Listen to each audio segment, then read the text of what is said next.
Bismillahirrahmanirrahim. Kita akan melakukan pengujian perbedaan dua rata-rata pada kelompok data independen secara non-parametrik dengan uji Mann-Whitney-U. Jadi kalau pada pertemuan sebelumnya kita menguji dua rata-rata yang berasal dari dua kelompok data independen, dan ternyata persyaratan untuk menggunakan uji parametrik terpenuhi. Oleh karena itu, kita melakukan pengujian dengan menggunakan uji T. Dan jika persyaratan untuk pengujian parametrik yaitu normalitas data dan atau homogenitas varians tidak terpenuhi, maka hak kita untuk menggunakan uji T itu batal. Dan sebagai padanannya, maka kita menggunakan uji Mann-Whitney-U. Ya, jadi uji T dan uji Mann-Whitney-U itu adalah pengujian yang arahnya sama, tetapi pada Mann-Whitney-U itu persyaratan untuk pengujian parametrik itu tidak terpenuhi, sehingga kita harus menggunakan uji non-parametrik. Jadi Mann-Whitney-U adalah uji non-parametrik. Kasusnya seperti ini. Jadi kita menggunakan kasus yang sama saja. Jadi ceritanya ada dua kelas berbeda tetapi equal. Yang satu belajar dengan menggunakan model direct learning, dan yang satu lagi menggunakan problem based learning. Kedua kelas tersebut itu memiliki jumlah siswa yang sama, yaitu 30. Setelah belajar beberapa kali, kemudian kita ukur dan hasilnya seperti ini. Pengukuran hasil belajar hasilnya seperti ini. Pertanyaan yang harus dijawab atau hipotesis yang harus dijawab, apakah terdapat perbedaan rata-rata pada kelompok direct learning dengan problem based learning? Nah, ceritanya anggaplah bahwa setelah pengujian normalitas dan pengujian homogenitas, ternyata satu atau keduanya tidak terpenuhi. Maka kita akan masuk pada pengujian non-parametrik. Nah, bagaimana sekarang teknik menginput data? Ya, jadi langkahnya input data dulu, kemudian lakukan pengujian biasalah parametrik, non-parametrik, normalitas, homogenitas, kemudian baru setelah tidak terpenuhi kita menggunakan pengujian Mann-Whitney-U. Ya, sekarang kita akan melakukan input data. Jadi silahkan dibuka SPSS-nya. Kemudian kita definisikan dulu variabel yang akan kita input. Jadi kita klik variabel view,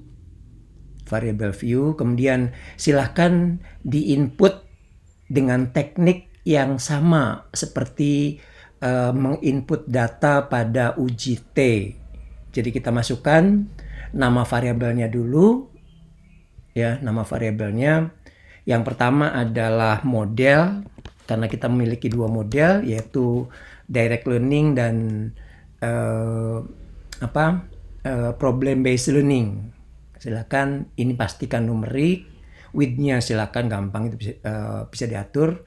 Karena datanya adalah data puluhan, maka sebaiknya desimalnya dinolkan. Tetapi kalaupun misalkan tidak dirubah, itu nggak masalah. Dan yang paling penting di sini, values. Ingat, SPSS tidak bisa mengolah data berupa verbal string. Jadi nggak bisa misalkan problem based learning. Jadi harus dibuat menjadi notasi, menjadi numerik dulu dengan pengkodean. Nah, silakan diklik values untuk pengkodean. Ya, untuk pengkodean silakan diklik values. Kemudian saya kecilkan dulu supaya terlihat semuanya. Ya. Kemudian silakan diisi 1 untuk direct learning.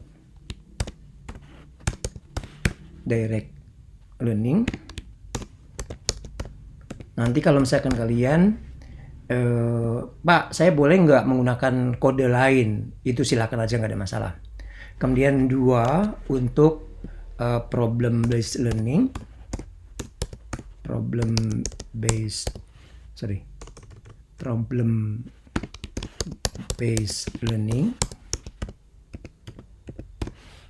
Jangan lupa add.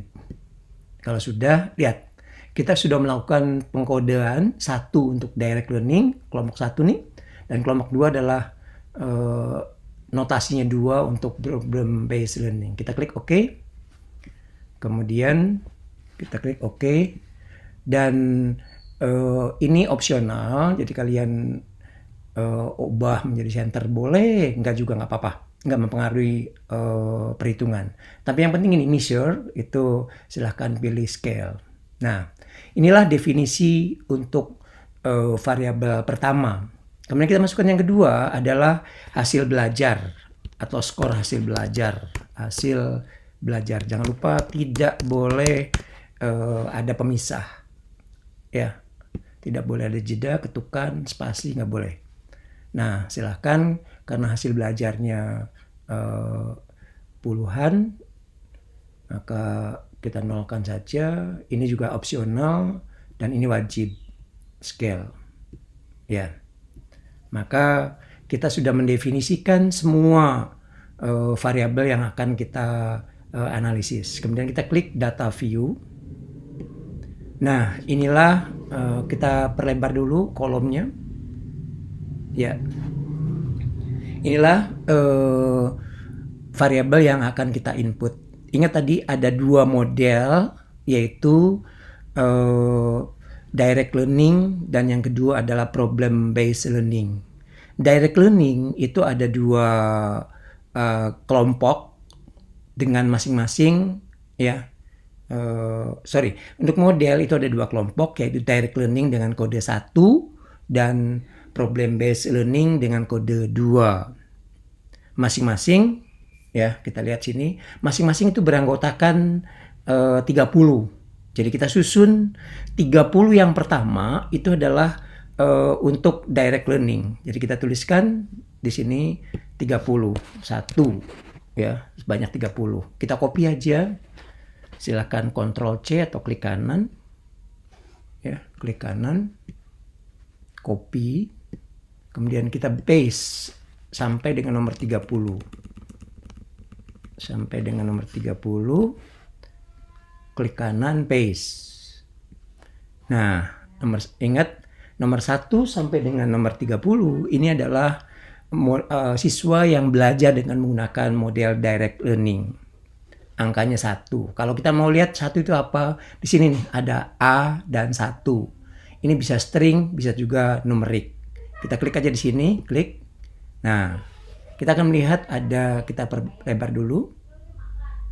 Ya, kita perlebar dulu. Kalau bentuknya string kayak gini, direct learning, ya. Ada 30 data, 30 skor. Kemudian kita masukkan nomor 31 sampai dengan nomor nomor 31 sampai dengan nomor 60 itu adalah problem based learning dengan notasi 2. Kita copy aja, klik kanan, copy, kemudian kita blok sampai nomor 60. Sampai nomor 60. Ya, klik kanan, paste. Yes. Nah, inilah 2. Coba kita lihat 2 itu apa? Kembali klik di sini. 2 itu adalah problem based learning. Kalau misalkan kurang lebar, lebarin aja. Tuh. Jadi di sini kita lihat nomor 31 sampai dengan nomor 60 itu adalah problem based learning, dan nomor 1 sampai dengan nomor 30 adalah direct learning. Tinggal kita masukkan data hasil belajarnya, kita copy dan paste pada kolom yang sudah tersedia. Kita copy yang direct learning, kita blok dulu. Ya, kemudian klik kanan, silahkan copy, kemudian masuk ke sini dan silahkan paste. Jangan lupa mulai dari baris pertama, klik kanan, paste. Ya, inilah hasil belajar dari penggunaan model direct learning. Yang kedua tinggal masukkan yang problem based learning.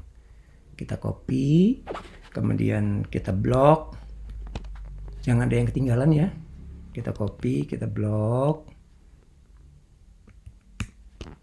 Klik kanan, sorry. Kita blok. Kemudian silakan klik kanan, copy. Ya, copy, kemudian kita paste di sini. Ya, kita paste, klik kanan, paste. Yes, tuh, ya. Ini data sekarang kita sudah siap, ya. Kita sudah siap datanya.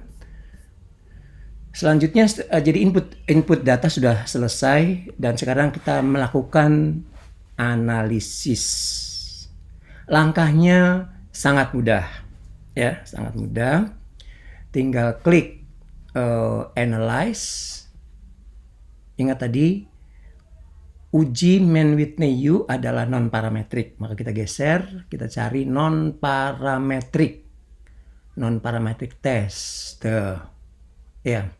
Ini akan tersedia beberapa pengujian dan belum terlihat ada two sample, ya, 2 kelompok yang independen. Adanya di sini. Geser ke legacy dialogs dan lihat sebelah kanan ada two independent sample. Jadi 2 kelompok yang independen. Pilih nih. Silakan klik. Maka akan muncul tampilan yang mirip, ya, yang mirip seperti ketika Anda menguji dengan menggunakan uji T. Yang perlu diperhatikan adalah bahwa ada 2, yaitu ada test variable list dan ada grouping variable. Jangan ketukar. Yang akan kita uji adalah hasil belajar. Oleh karena itu klik hasil belajar. Baik, kita pindahkan hasil belajar pada test variable list dan model pada grouping variable. Jangan lupa definisikan grupnya. Kelompok 1 diberi notasi 1, kelompok 2 diberi notasi 2. Ini Mann-Whitney-U harus di tick. Klik OK. Klik OK. Nah, kita lihat sekarang hasilnya seperti apa. Lihat adalah min rank. Ya, ternyata yang direct learning itu rankingnya di bawah, yaitu 25,12, dan yang problem based learning itu 35,88. Kemudian kita akan melihat sekarang bagaimana hasil dari uji Mann-Whitney-U sendiri. Nah, ini nilai Mann-Whitney-U-nya, dan yang harus kita lihat adalah pada asim sig. Nah, kita lihat sekarang nilainya 0,017. 0,017 itu lebih kecil daripada 0,05. Ini kan kalau dibuat 2 angka di belakang koma kan berarti 0,02. Berarti kan lebih kecil daripada 0,05. Maka kesimpulannya terdapat perbedaan. Rata-rata hasil belajar antara kelompok direct learning dengan kelompok problem based learning.